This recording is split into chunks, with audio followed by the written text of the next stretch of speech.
Después del trabajo, After Work, con Eduardo Castillo, Capital Radio.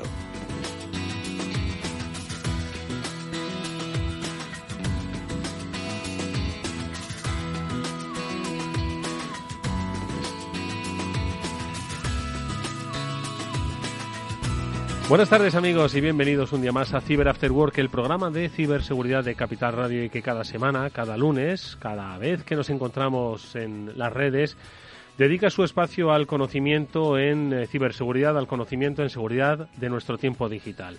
Hoy, con muchos invitados, con muchas recomendaciones, vamos a acompañaros en la próxima hora para recordaros que somos muy digitales y que tenemos que tener un pensamiento digital de aprovechamiento y oportunidad, pero también de prevención y seguridad.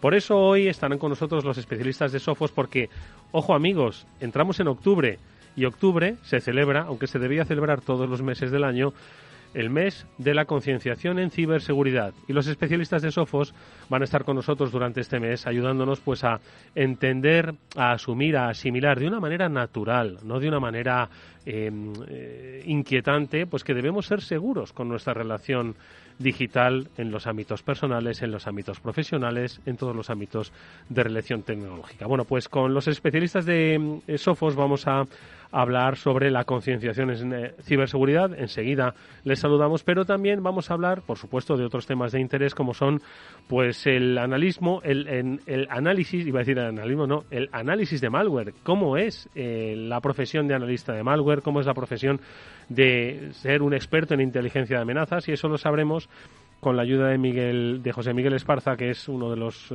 responsables de Threat Intelligence de Blue Leaf y que es un gran amigo de Pablo. ¿Qué tal, Pablo? Buenas tardes. Buenas tardes, Eduardo. Pues sí, un gran amigo y un gran ponente en conferencias tanto nacionales como internacionales, y bueno, pues otro profesional más de grandísimo nivel que nos acompaña en las ondas ya cercanos del 150. Bueno, pues con José Miguel Esparza hablaremos de tendencias de ciberseguridad y, por supuesto, de pues todas aquellas dudas que tengamos a propósito de cómo funciona, bueno, pues el mundo de las amenazas. Mónica Valle. Mónica, ¿qué tal? Muy buenas tardes. Hola, muy buenas tardes a todos. Buenas tardes, Eduardo, Pablo. Y bueno, vamos a tener hoy un programa muy especial que estoy deseando que comience, porque hablaremos de concienciación en ciberseguridad, que es un tema que nosotros, como sabes, pues hablamos mucho de esto, la divulgación es fundamental, y hoy lo vamos a abordar además de una manera muy directa, de tú a tú, y van a aprender mucho nuestros oyentes, así que comenzamos. Comenzamos, y lo vamos a hacer pues con una de las pautas ahora mismo de comportamiento y actitud frente a la ciberseguridad, que es aquello de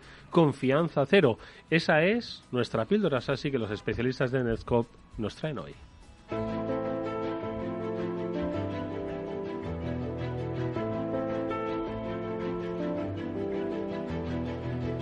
Y es Marisol Oliva, Regional Sales Managers de Netscope. Marisol, la que nos vas a hablar de la confianza cero, del Zero Trust. En algún programa, en más de un programa, lo hemos comentado, ¿no? Pero hoy le vamos a dar un poco de nombre propio, de definición y sobre todo de perspectiva desde la nube, ¿no? Porque al final estamos hablando de nuestra píldora SASI. Marisol, buenas tardes y bienvenida.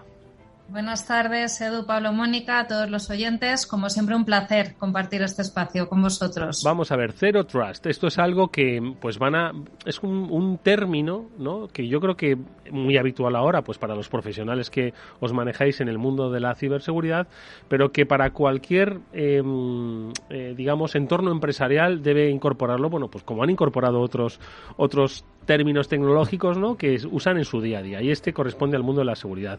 Cuéntanos un poquito el Zero Trust y cuál es la visión que tenemos desde la nube.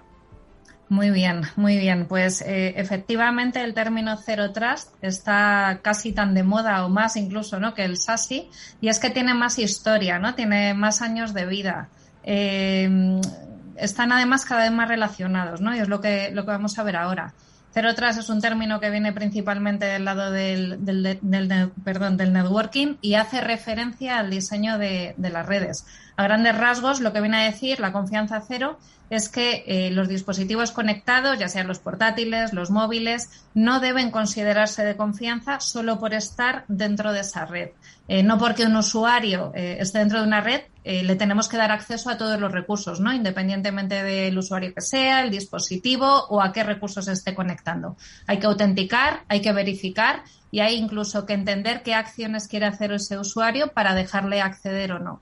Este es lo que es el término tradicional, ¿no? Que viene del mundo del networking, y en los últimos meses, y a raíz de la pandemia, ¿no? Una vez más, ha evolucionado hacia un concepto más amplio. ¿Por qué? Pues por el contexto que tenemos, ¿no? El incremento del trabajo remoto, la tendencia de los usuarios de utilizar cada vez más dispositivos personales, ¿no? El billoz, y por supuesto el auge de los servicios en la nube, ¿no? Y ahí es donde confluye con el término del SASI. En definitiva es la transformación digital, ¿no? Quien lo propicia. Vale, Marisol, ¿y este Zero Trust en el mundo cloud cómo se traduce? ¿Qué tipo de verificaciones o qué tipo de ayuda nos va a dar? ¿Cómo se conjunta con SASI? Bien, pues ¿cómo nos lo llevamos, ¿no? a ese mundo SASI? Ya lo hemos hablado en otras sesiones, que Netscope lo que proporciona es visibilidad a bajo nivel sobre las distintas actividades que están haciendo esos usuarios, y que lo que nos va a permitir es aplicar esas políticas. Si queremos introducir el concepto de Zero Trust, lo que vamos a tener, pues es mucha información que nos va a permitir reducir ese perímetro de ataque, ¿no? Esa superficie de ataque. Vamos a tener el scoring de riesgo de los usuarios, vamos a poder extender los mismos principios que tenga en mi red a lo que es el Zero Trust, a lo que es el cloud. Nos va a permitir denegar actividades específicas. Por ejemplo, yo a un usuario le puedo permitir descargar información cuando se conecta desde un dispositivo corporativo, pero no cuando lo está haciendo desde un dispositivo personal. Y muy importante, va a tener en cuenta un assessment continuo. ¿Por qué? Porque las circunstancias de cada usuario pueden cambiar. Puede haber, por ejemplo, pues un empleado ejemplar que esté trabajando, que tenga un scoring de riesgo muy alto, y que de repente un día empiece a descargar información corporativa desde su OneDrive corporativo por la noche, ¿no? Pues de repente ese scoring de ese usuario empeora. Y yo, en función de ese scoring, lo que voy a poder hacer es pues no permitirle ciertas actividades. A lo mejor le voy a dejar que siga viendo para que pueda trabajar, pero no le voy a dejar que descargue, pues por miedo a lo que pueda hacer, ¿no? con esa información. Lo que me va a permitir es adaptarme a cada contexto, reducir esa superficie de ataque. Oye, una pregunta. Estamos hablando de que, Marisol, el Zero Trust poco menos que es una personalización de las actividades individuales de cada miembro de una empresa, ¿no? Es decir, pues cada uno de ellos tiene una funcionalidad, tiene unas capacidades, tiene unos accesos, tiene unos permisos. Entonces, esto se me antoja un poco complicado, es decir, aplicar una política de Zero Trust en toda una compañía, y dices, oye, pero ¿cómo podemos hacer esto? Es que quizás esa especie de migración nos podríamos pasar años por un poquito la selección individual. Entonces, ¿cómo se simplifica este proceso? Bueno, aquí lo que tenemos que tener en cuenta, Edu, ¿no? Que es que migramos a la nube y que tenemos una única plataforma que nos permite hacer eso, ¿no? Que es, el potencial de una solución SASI. Al final es una migración sencilla, se ha abordado en otras sesiones, ¿no? Simplemente lo que recomendamos aquí es tener visibilidad, saber cuáles son los distintos departamentos de cada organización, y poco a poco ir aplicando las políticas que sean necesarios. Digamos que es un proceso continuo, pues que cada vez nos permite aplicar más detalle, en tener más detalle y aplicar las políticas que correspondan en cada escenario. ¿Y en Netscope cómo les ayudáis en ese sentido? ¿Cómo les ayudáis a implementar todo eso? Pues lo que le damos precisamente es la capacidad de trasladar todas las políticas que tienen dentro de su perímetro legacy desde una misma plataforma a cualquier tipo de solución. O sea, al final lo que conseguimos, yo me quedo siempre con esa palabra, ¿no?, de sencillez, del tener una red tradicional, un perímetro tradicional con un montón de tecnologías y complicado de gestionar, a tener una única solución que nos va a permitir tener visibilidad de todo el tráfico de los usuarios, sin olvidar que nuestros datos, ¿no?, los datos y los usuarios antes estaban dentro de ese perímetro legacy y ahora están fuera, ¿no? ¿Cómo ayudamos a las organizaciones a gestionar todo eso? Oye, ¿qué hará un empleado descargando documentos desde la nube por la noche? Bueno, pues que se lo pregunten. Nada bueno, Edu, nada bueno. Que se lo pregunten las empresas si quieren por lo menos evitar esos comportamientos. Marisol Oliva es Regional Sales Manager de Netscope, nos ha hablado del Zero Trust. Es el punto de partida para estar seguros. Gracias, Marisol, un placer haberte visto nuevamente. Muchas gracias. Vamos con noticias.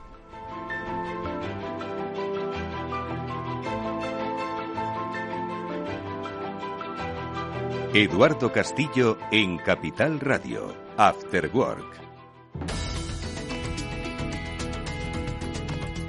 Unas pocas noticias antes de saludar a nuestros invitados de Sophos, porque tenemos una especie de guía, catálogo, vademecum, diría yo, Pablo, sobre las vulnerabilidades más utilizadas por los grupos de ransomware que, sobre todo para ese acceso inicial en algunas de las, más diferentes, más conocidas tecnologías, plataformas, ¿no?, de seguridad. Exacto, con todo el tema que hemos estado sufriendo del teletrabajo, de la pandemia, en el cual pues cada vez había más conectividad, pues han estado estudiando cuáles han sido las vulnerabilidades y los ataques que más han utilizado por distintos grupos de ransomware. En este sentido, Alan Liskan, un investigador de ciberseguridad, ha iniciado un hilo en Twitter donde se puede ver, a través de ese hilo de Twitter y de algunas imágenes yo creo que un resumen bastante gráfico, cuáles son las 42 vulnerabilidades, 43, 44 vulnerabilidades más utilizadas y las tecnologías que más han sido víctimas de este tipo de ataque, en el que, tradicionalmente nos podemos encontrar temas de VPNs, temas de escritorio remoto de Microsoft, otros temas como pueda ser carpetas compartidos, SharePoints, etcétera. Entonces, pues muy recomendable. La vida de un teletrabajo, literalmente. Mónica. Todo lo que son herramientas online.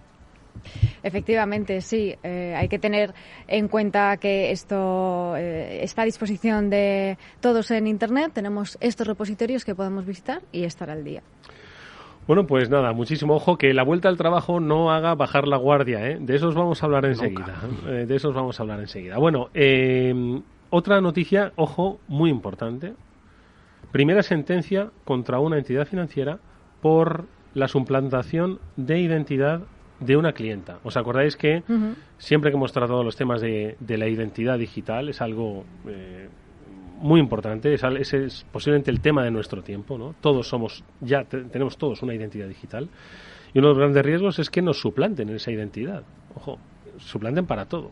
Acciones financieras, comisión de delitos, etcétera, etcétera. Bueno, pues tenemos una primera sentencia, Mónica, que ha condenado a la entidad financiera. Es decir, ojo, que quien no pone remedio para proteger los datos de sus clientes ve que es multado. Puede ser sancionado, sí. Esto va a sentar precedentes, sin duda, de tantos y tantos casos. Ojo, no todos probablemente acaben igual porque todo tiene también muchas aristas. Pero en este caso ha sido la audiencia de Pontevedra quien ha condenado a Banca, en este caso, a devolver el dinero que ha sido estafada una clienta por ser víctima de phishing, ¿no? Como ya sabemos, alguien ha suplantado la identidad del banco para obtener sus datos o sus credenciales de acceso.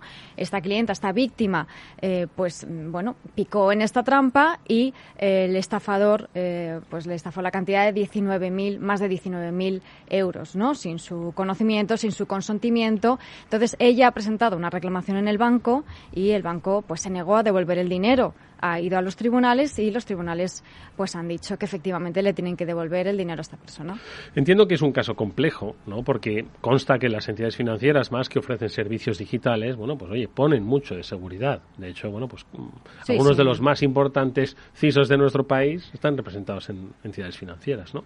Sin embargo, insisto que es un tema complejo porque, significa, quizás podías haber hecho un poco más, o así lo ha entendido el juzgado, ¿o qué? Así lo debió entender el juzgado y aquí entiendo que como todo caso hay que ver bien las aristas y esas peculiaridades del caso para entender los motivos por los cuales el juez ha dictaminado que se le tenga que devolver este dinero a la víctima del caso de phishing y, como bien dice Mónica, no tratemos de generalizarlo, sino que habrá que ir viendo caso a caso y cuáles son las peculiaridades que hacen que en este caso se vuelva el dinero. Sí, porque en el caso del phishing, esto yo creo que es bastante complicado por el simple hecho de que el banco no ha tenido la culpa, entre comillas, de que esa persona haya sido víctima de esa estafa, ¿no? Al fin y al cabo, el ciberdelincuente suplanta la identidad del banco, de cualquier otra entidad o de cualquier otra empresa, y esa empresa no puede ser responsable de que otra persona se haga pasar por él, ¿no? De hecho, la víctima fue en primer lugar a un juzgado de primera instancia que falló inicialmente a favor del banco, al pensar que, hubo una actitud descuidada por parte de la víctima. Entonces, aquí yo creo que hay dos visiones, cada una con su parte de razón, y por eso digo que es complejo, que seguramente siente precedente en otros casos, pero deben tener unas cualidades muy, muy particulares. Este programa estaría en medio, la verdad, no se posicionaría. ¿Por qué? Porque este programa quiere que haya un aumento de la concienciación, que seamos conscientes de los riesgos que hay, que nos manejemos bien frente a una potencial amenaza, ya sea un phishing o cualquier tipo de mensaje engañoso, pero también queremos que las empresas, entidades financieras, quienes sean, administraciones, apuesten cada vez más, inviertan cada vez más en seguridad. Vamos a no confiar en pues esa ingenuidad del ser humano que tenemos en el mundo digital. Por eso nos quedamos un poco en medio de esta noticia. Faltaría más que fuésemos a decir lo contrario que ha dicho un juez. Ojo. Una última cosa. La Comunidad de Madrid va a implementar una oficina de ciberseguridad, por decirlo así. ¿Cómo se define? ¿Asesoría? ¿También concienciación, Mónica? Sí, bueno, en este caso la Agencia de Ciberseguridad es como se ha denominado, todavía no está en marcha, digamos que primero es una intención. Exacto, sí. Esta entidad que hará actividades de difusión, buenas prácticas de ciberseguridad, muy orientado a esta divulgación y a esta concienciación y a este clima de confianza, ¿no? Para que todos los actores, ya sean ciudadanos, ya sean empresas, instituciones, pues puedan hacer frente a esos ciberataques con ese conocimiento, ¿no?, de lo que puede estar ocurriendo. Ahora mismo está en esa primera fase, ya se pueden presentar alegaciones al borrador del texto que se ha presentado, así que pues está en marcha y seguiremos actualizando todo lo que ocurra. Como siempre, en este sentido, oye, todo lo que sea asesorar y ayudar a las empresas y divulgar y fomentar la cultura de ciberseguridad es algo positivo, precisamente además más en este mes. Bueno, pues esas han sido las noticias.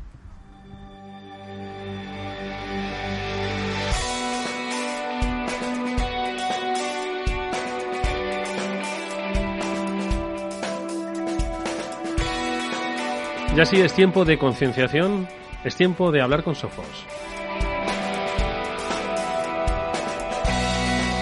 Comienza el mes de la concienciación en ciberseguridad y nosotros queremos, junto con los especialistas de Sophos, hablar sobre, pues eso, lo que todavía tenemos que recorrer personas, ciudadanos, empresas, instituciones. De todo ello vamos a hablar con Ruth Velasco, que es directora de comunicación y marketing de Sophos. Ruth, buenas tardes, bienvenida. Buenas tardes, ¿qué tal? Así que octubre es el mes de la concienciación en ciberseguridad.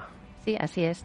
Es un mes que han hecho a nivel mundial, es decir, en todo el mundo es el mes de la concienciación de ciberseguridad.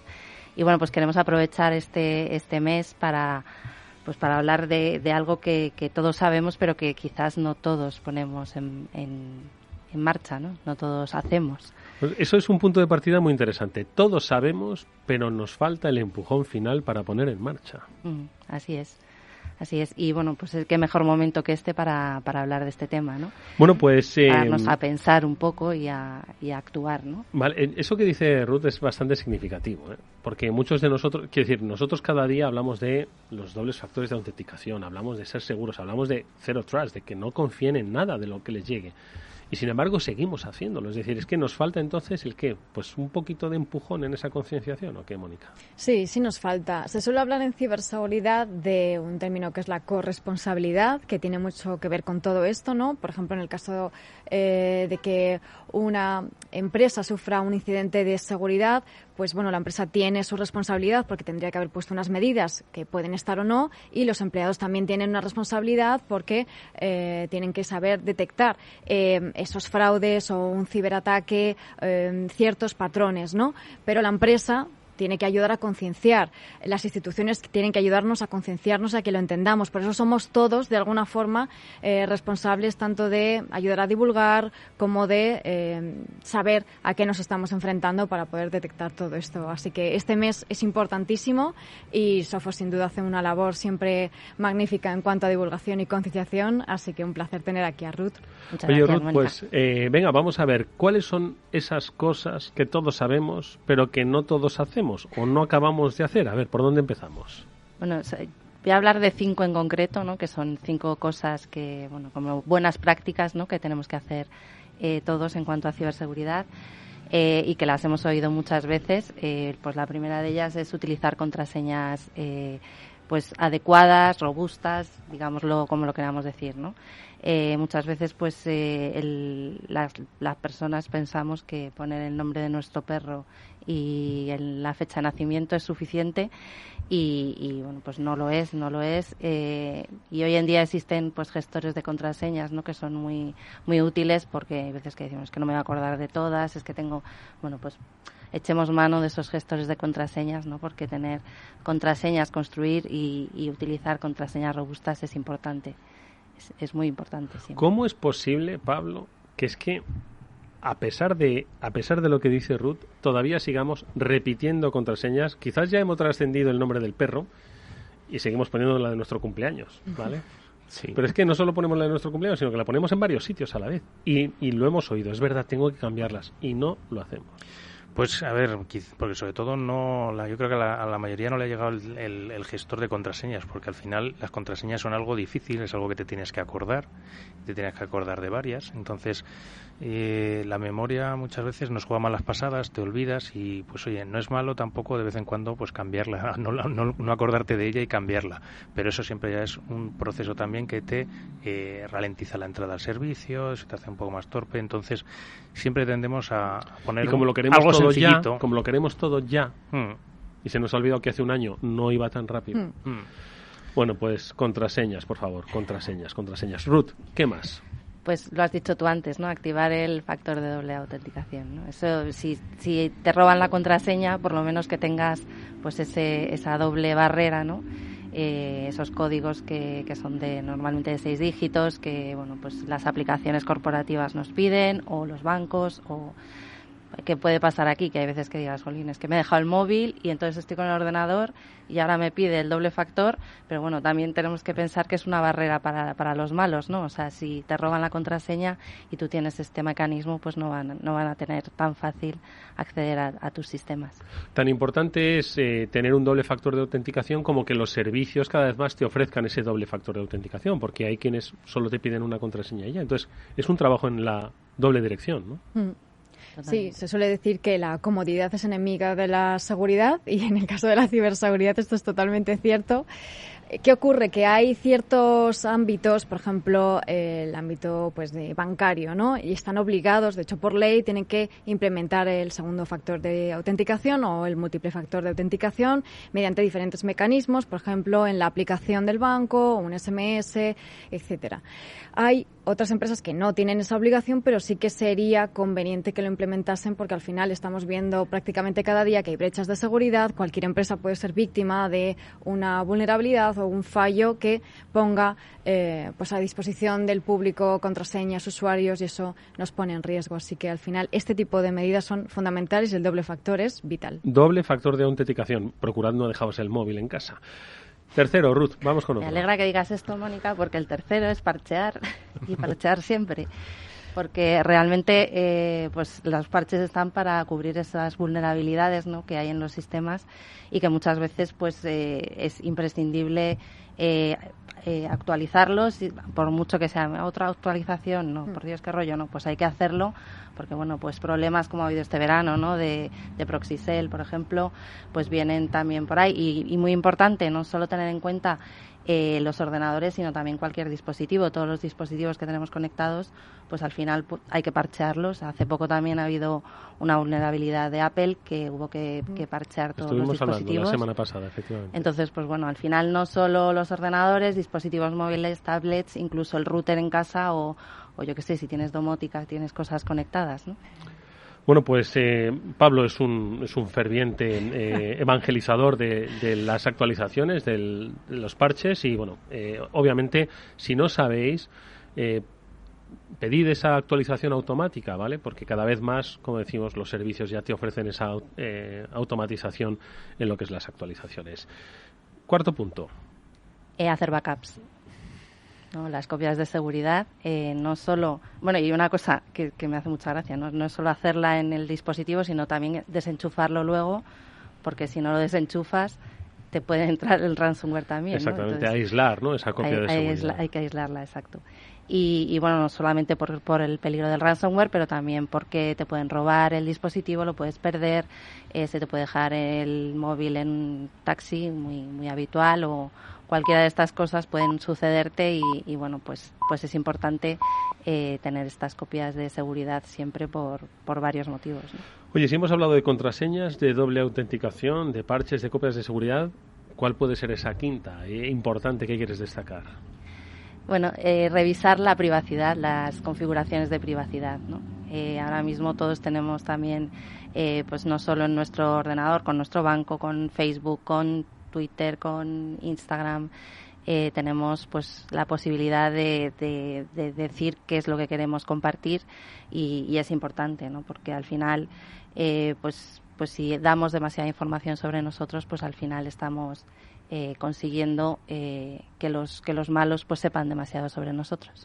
Mira, son 5 aspectos los que has tocado, Ruth, que muchas personas dicen, no, estoy totalmente de acuerdo contigo, pero yo al final, mira, solo tengo una cuenta de correo electrónico, no tengo mucha información que almacenar en un backup, porque al final, bueno, pues quizás no lo necesite.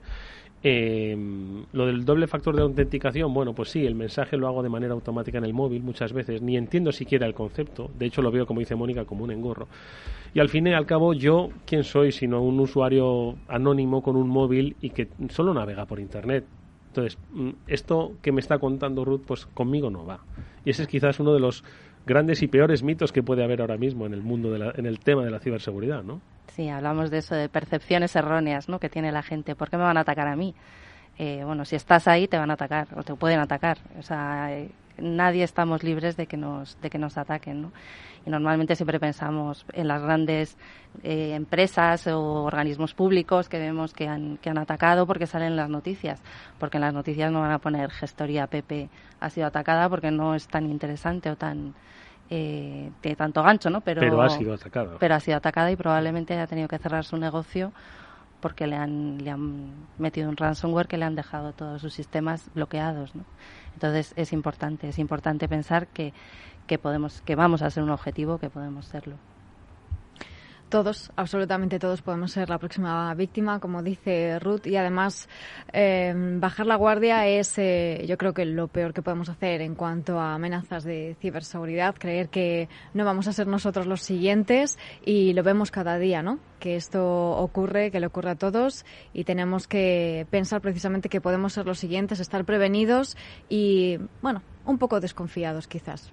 Creo que es importante que las pymes, especialmente, dejen de ver la ciberseguridad como un servicio que me quieren vender ahora, como ya me vendieron entonces pues las actualizaciones. Estos, pues entiendo, dice, esto es gente que me quiere vender esto ahora. Y yo creo que tienen que dejar de verlo así, porque ya no se trata, y además dice, si no veo yo el provecho, ¿no? Dice, porque al final un gestor de clientes, pues mira, al final lo acabé comprando y ya más o menos estoy viendo el provecho, ¿no? Sin embargo, Pablo, pues muchas empresas dicen, sin embargo, esto de la ciberseguridad es que no lo veo, no lo puedo tocar, ¿no? Entonces, vaya inversión. Claro, los retornos muchas veces son complicados en el mundo de la seguridad. En el mundo de la seguridad física están muy acostumbrados, después de muchos años, el ser humano de securizar poblados, viviendas, etcétera, pues está acostumbrado a los temas de la seguridad física son necesarios y se ven. Pero en la ciberseguridad muchas veces no se ve, y esos retornos de la inversión es difícil justificarlos hasta que no tienes un ataque, o hasta que has dicho, mira, he parado todos estos ataques que te pudieran generado todos estos impactos económicos. Ese tipo de cosas hay que hacerle seguimiento. Bueno, pues tan peligroso como el mito de esto no me va a pasar a mí o esto no va conmigo por mi tamaño, también está el de creo que con la tecnología que tengo, Ruth, es más que suficiente para estar protegido. Y sí, no es así. Además, Pablo hablaba de eso, de parar ataques, ¿no? Antes pensábamos, antes los antivirus era algo como, pues eso, tengo un antivirus, ya está, con esto es suficiente, el antivirus clásico, ¿no? Y ahora no, o sea, las amenazas han evolucionado, han cambiado y bueno, pues son muchísimo más sofisticadas y una solución de antivirus clásica no sirve, o sea, no sirve ya. La gente tiene que pensar que necesita soluciones pues avanzadas y sobre todo, y creo que es algo fundamental y muy importante, contar con centros de operaciones de seguridad dirigidos por personas y que las personas estén ahí 24/7 monitorizando y viendo lo que pasa en las redes. Nosotros decimos, parafraseando esta serie tan maravillosa de Better Call Saul, Better Call Sophos, porque al final tener un servicio que está detrás con personas que están mirando lo que pasa en tu red, pues es hoy en día es fundamental también. Bueno, pues ya sabéis que el antivirus tuvo su función, tuvo su concepto, pero también tuvo su tiempo. Hoy debemos pensar en otro tipo de amenazas que tienen más sofisticación, que también aprovechan la ingeniería social y que hacen que nos podamos dar por supuesta que la seguridad de la tecnología que compramos nos va a proteger de todo. Bueno, pues estos son, creo que, los mejores puntos de partida para potenciar la concienciación en ciberseguridad, como el mes de octubre que celebramos, y que yo creo que, como digo, es un punto de partida, Ruth, pues para que la gente pues empiece a preguntarse por qué no acaba de implementarlo, porque yo creo que son muy conscientes de todo lo que les estamos diciendo. Lo único que les falta es el siguiente paso, que se animen un poquito más. Así es. Y ojo, el antivirus es necesario. Hombre, sí, es una capa más que me quedo ahí. No quiero decirlo, pero exactamente. Pero que muchos dicen que con el antivirus... No, es una capa más, pero hay que ponerlo. O sea, es fundamental también tenerlo. Sí, bueno, nosotros nos gustaría que esto no fuera... Es el mes de la concienciación de ciberseguridad y aquí se acaba, ¿no? La concienciación, lo ha dicho antes ya Mónica, en noviembre ya hago otra cosa. No. Ojo, tiene que ser continua, ¿no? Nosotros en octubre hemos preparado un calendario con bastantes actividades. La gente, si quiere verlo, puede verlo en nuestro blog, que es news.sofos.com/es, que ahí tenemos pues información sobre todas las actividades que estamos haciendo alrededor de este mes de concienciación en ciberseguridad. Y no sé si puedo hacer un pequeño reto para los oyentes. Adelante con el reto, a ver si son capaces. Venga. Bueno, me gustaría que los que nos están oyendo, si quieren poner algún tip de ciberseguridad y etiquetarnos a Sofos Iberia, tanto en Twitter como en LinkedIn, mencionarnos, etiquetarnos y seguirnos con nuestro hashtag, que es BeCybersmart.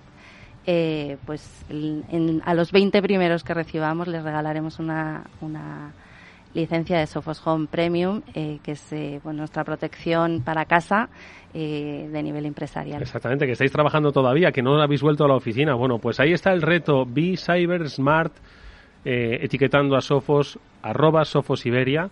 Y si queréis una licencia, bueno, poniendo un tip, como lo que estamos haciendo nosotros, ¿de acuerdo? Concienciación en ciberseguridad. Bueno, pues ahí queda el reto, lo recordaremos luego al final del programa.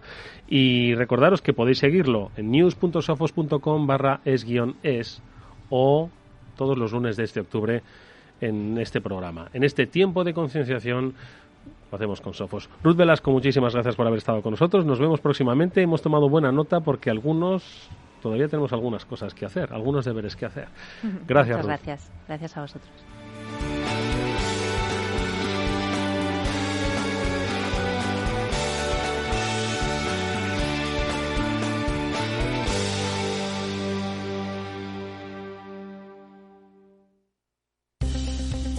Si inviertes en bolsa, esto te va a interesar. XTB tiene la mejor tarifa para comprar y vender acciones y ETFs, cero comisiones hasta 100.000 euros de nominal.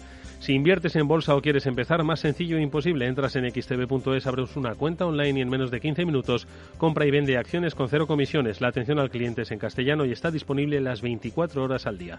¿A qué estás esperando? Ya son más de 300.000 clientes los que confían en xtb.es. Riesgo 6 de 6. Este número es indicativo del riesgo del producto, siendo 1 indicativo del menor riesgo y 6 del mayor riesgo.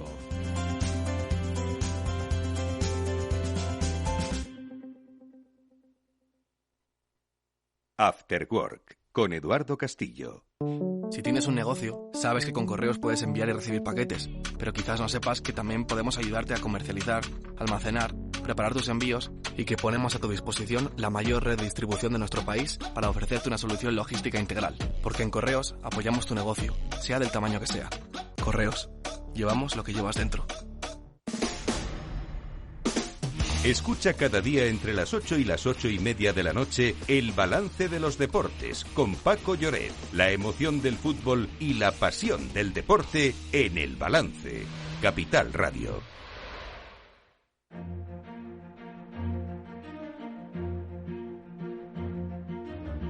Eduardo Castillo en Capital Radio. After Work.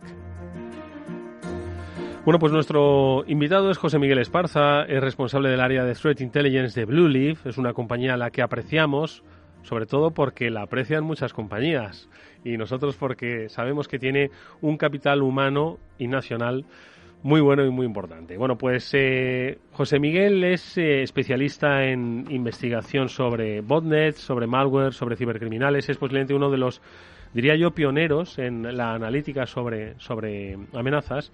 Y hoy es nuestro invitado, es amigo de este programa, es amigo de Pablo. Le saludamos al primero, José Miguel. ¿Qué tal? Muy buenas tardes, bienvenido. A ver, que te oigamos el micro. Vamos a...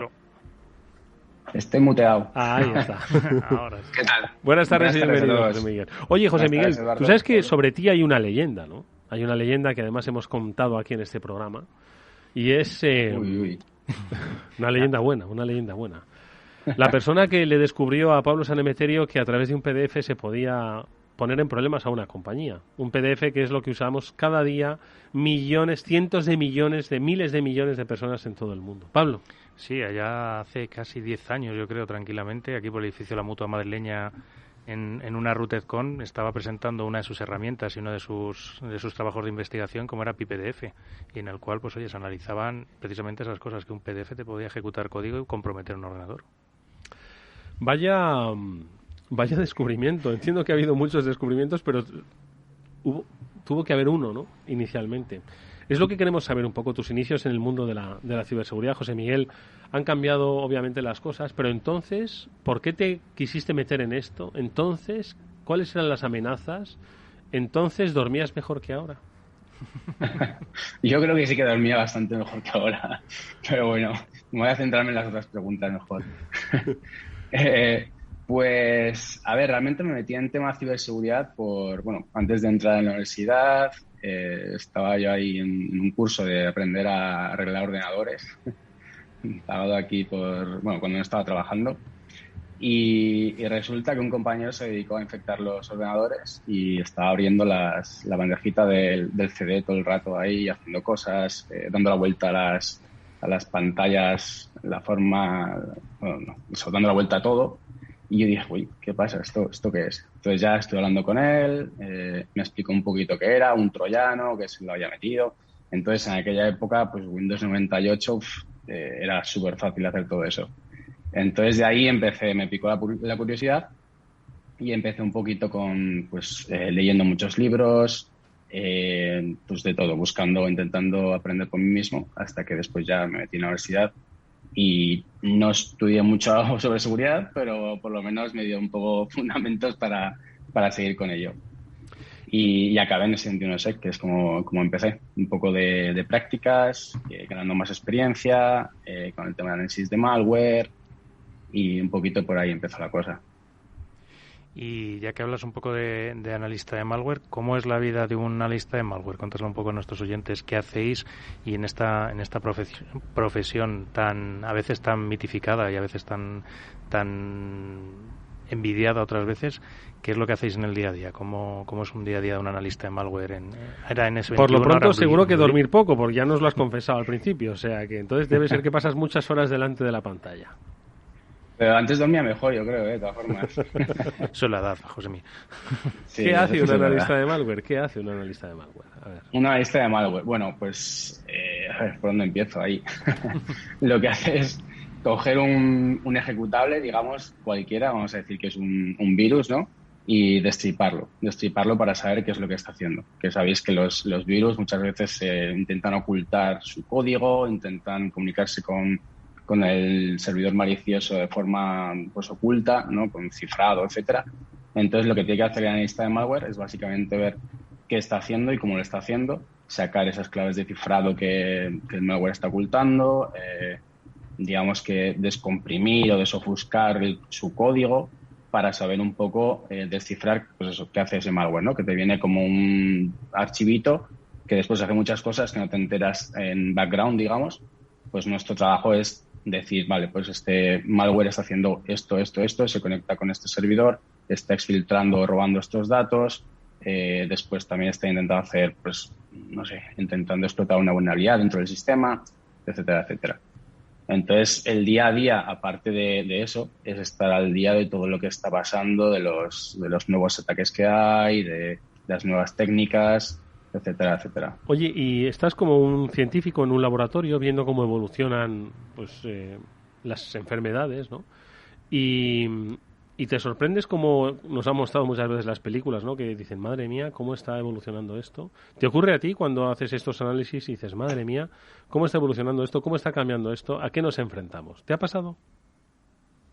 Sí, bueno, sobre todo eso se nota más cuando estás analizando temas más de APTs, ataques más dirigidos, ataques sponsorizados por gobiernos, etcétera. Ahí cuando hay más dinero y más recursos, cuando dices, uy, esto ya se complica, esto ya no es de una tarde que hago pim pam y lo analizo, ¿no? Esto es de mucho más complicado. Entonces, en ese sentido, sí. Moni. José Miguel, Buenas tardes. Nos estás hablando de ataques patrocinados por gobiernos, otro tipo de ataques sofisticados que desde Blue Leaf, de hecho, y tú concretamente estáis especializados en ello, ¿no? Con esa inteligencia de amenazas para hacer frente, para detectar esta nueva generación de amenazas de ciberseguridad. ¿Cómo ha cambiado desde tu perspectiva, que conoces muy bien esa evolución, ese panorama de las amenazas con los años? Bueno, pues bastante. Al final cuando yo empecé más o menos a analizar virus allá por el 2006 más o menos, estaban los típicos, sobre todo había troyanos bancarios, ¿no? Que lo que intentaban era robar dinero a los clientes de los bancos, digamos, a nosotros, a los usuarios. Conforme fue pasando el tiempo, surgieron las primeras versiones de ransomware así un poco populares, que te cifraban el disco, te perdían dinero, entonces igual tampoco usaba tanto los bitcoins, etcétera. Y lo que se vio es un poco el cambio entre... En el mundo del cibercrimen está la gente que controla mucho y que, digamos, que va por su propio camino, y después otros muchos que lo que hacen es moverse conforme a ver dónde sacan el dinero más rápido, digamos. Entonces, en esa época eran los troyanos bancarios y después vino el ransomware y digamos que todo el mundo se movió a hacer ransomware. Dentro del ransomware, después está los que lo hacen como todo el mundo y después los que lo hacen muy bien, ¿no? Entonces, en ese sentido, digamos que va variando un poco el mundo de la ciberseguridad, ¿no? Del cibercrimen, digamos. Los que, digamos, que saben lo que hacen y los que se mueven para coger un poco el dinero rápido y bueno, sacar el dinero que necesitan.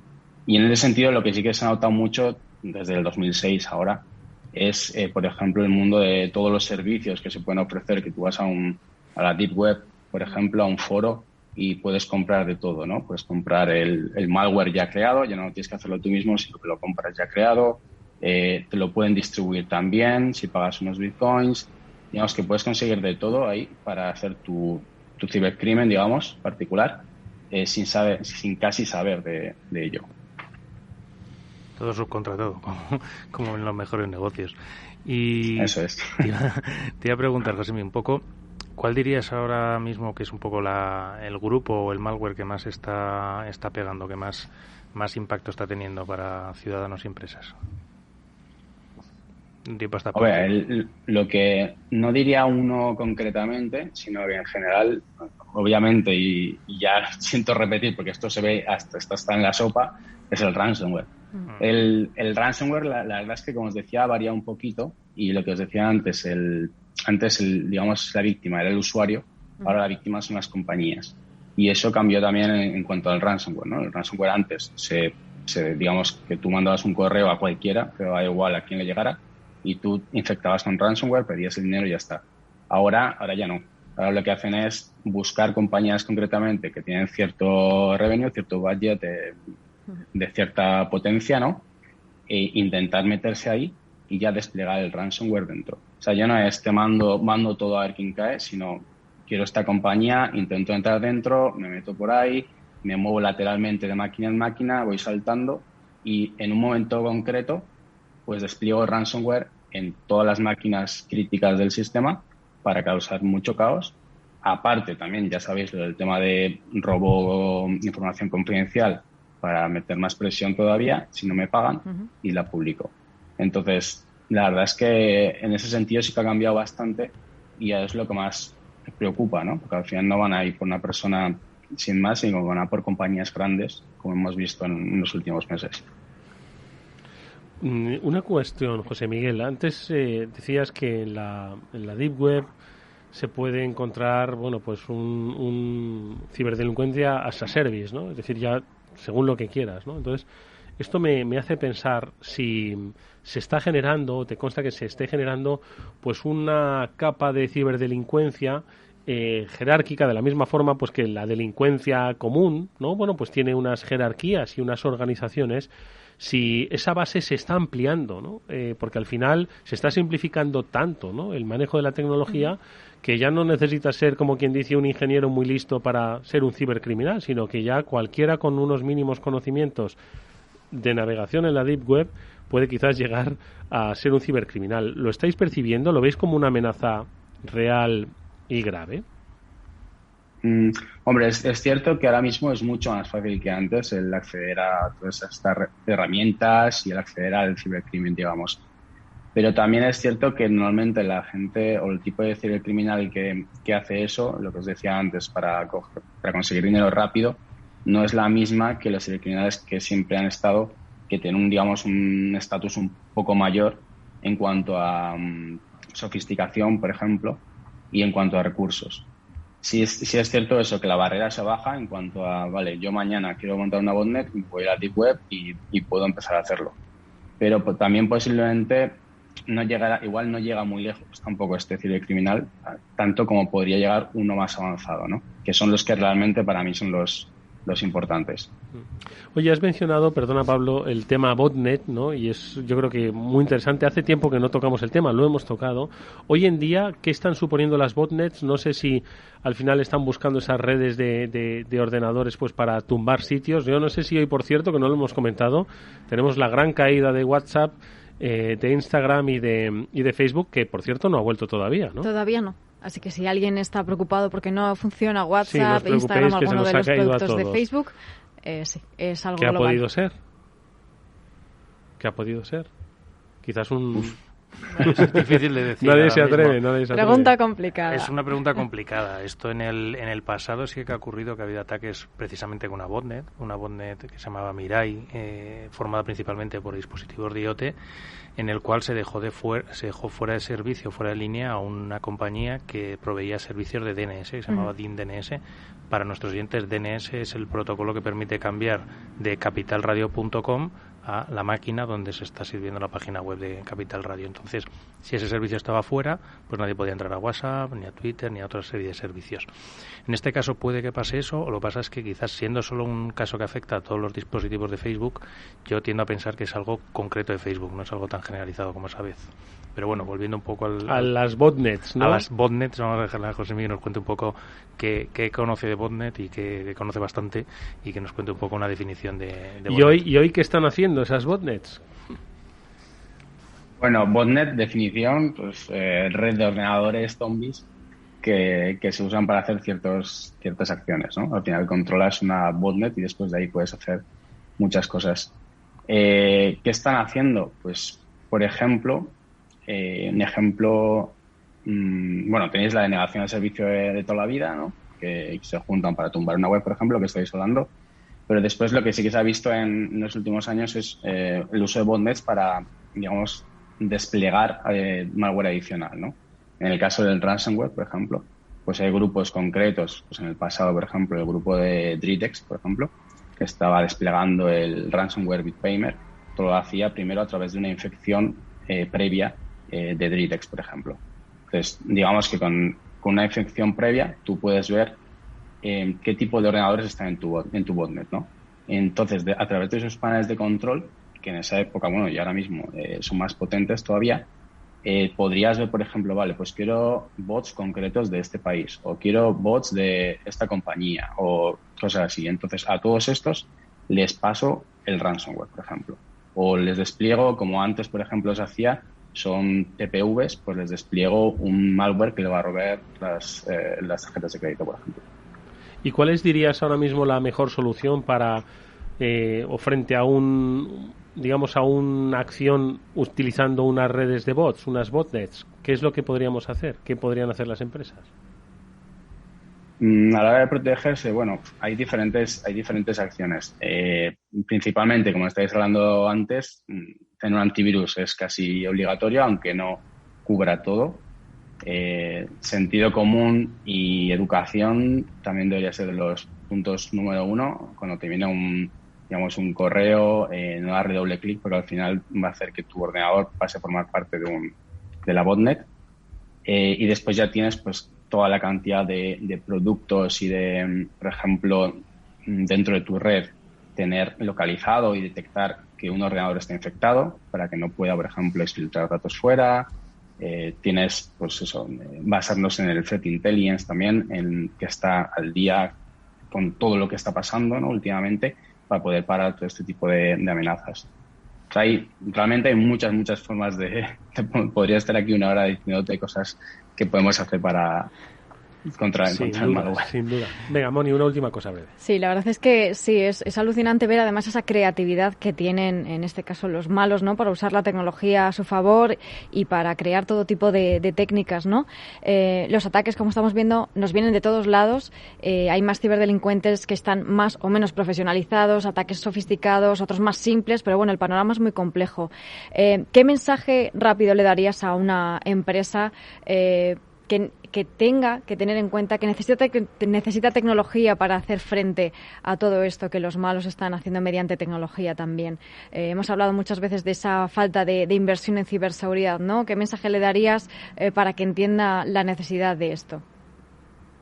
Hombre, para mí es clave, sobre todo si es una empresa grande, conocer quién te puede atacar a ti, ¿no? Entonces, para conocer quién te puede atacar a ti, porque si tú eres una empresa normal, igual una APT que ataca a un gobierno de Irán, por ejemplo, no te va a afectar a ti. Entonces, ese conocimiento, el saber quién te puede atacar y cómo te puede atacar, es súper importante para poder defenderse, ¿no? Entonces, de ahí viene todo el Threat Intelligence y todos los offerings, digamos, de Threat Intelligence que te va a decir, vale, tú eres tal compañía, te mueves en estas áreas, en estos países, en estas regiones, en este sector, y entonces tienes estos actores que te pueden afectar a ti. Y después, dentro de estos actores, vale, ¿cómo todo este grupo, cuáles son las técnicas más usadas para entrar dentro de una empresa y atacarla? Entonces, a partir de ahí, empiezas a priorizar qué es lo que hacen casi todos para poder defenderte mejor, ¿no? Y la verdad es que a partir de ahí, pues ya puedes empezar a decir, bueno, vale, ahora estoy más o menos tengo una defensa concreta y después ya contrato, por ejemplo, otro tipo de servicios que te pueden ayudar a localizar si se han exfiltrado tus datos, si tus credenciales de tus empleados se han robado de alguna forma, etcétera. Bueno, pues son muchos los temas, obviamente, que se quedan sobre la mesa, pero yo creo que nos dan una muy buena dimensión del conocimiento que se adquiere cuando uno ha sido pionero en la investigación en ciberseguridad. Es el caso de nuestro hoy invitado José Miguel Esparza, responsable del área de Threat Intelligence de Blueleaf y un especialista, como habéis visto, en análisis de amenazas en malware en redes de botnets. Ha sido un placer estar contigo, te seguiremos, le podéis seguir en la ruta, en los campamentos de INCIBE, en Black Hat, pues en todos prácticamente. Bueno, pues allí le seguiremos la pista a nuestro invitado. Gracias, José Miguel, mucha suerte. Bueno, muchas gracias a todos. Bueno, amigos, que nos vamos hasta el próximo lunes, ¿os parece? Nos vamos. Que volveremos, por cierto, con nuestro espacio Ciberseguridad 360, ya sabéis, próximamente van a ser las jornadas STIC y hablaremos de la importancia del dato, la importancia de la identidad. De eso hablaremos y mucho más, como siempre. Pablo y Mónica, muchísimas gracias, amigos. Muchas gracias. Y a todos ustedes nos vemos mañana, que por cierto tenemos jornada especial de la gestión del cambio. Desde las 10 de la mañana, la sintonía de Capital Radio, cómo cambian las organizaciones. Si queréis saberlo, seguid la sintonía.